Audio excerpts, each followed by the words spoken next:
dia faly miarahaba antsika rehetra mpanaraka tsy tapaka ny fandaharana Jeanne Forest Santé aty Canada indray.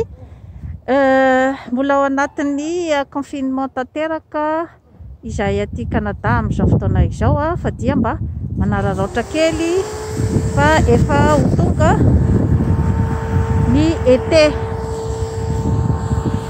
Ny afatra tiako apetraka amin'ny malagasy izany dia ny hoe aza adino ny manao kasibosy, ny manasa tanana ary ny mifanelanelana ray metatra rehefa mivoaka ary tsy mifanoroka, tsy mifandray tanana ary mihinana ny sakafo ara-pahasalamana, ny manao ny fanatanjahantena, aza adino ny manatanjaka ny saina ary dia mamaha ny olana rehetra amin'ny tokony hipetrahan'ny olana, satria ilaina dia ilaina ny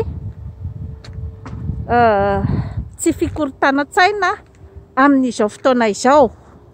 Ilaina dia ilaina ny mampitony ny saina mba hoentina miatrika ny valanaretina ary mampatanjaka ny saina, ny vatana ary ny fanahy.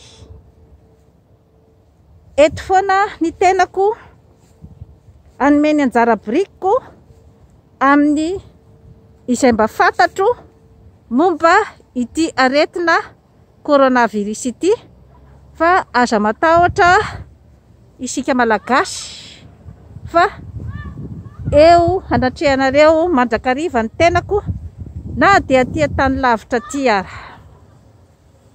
Veloma tompoko.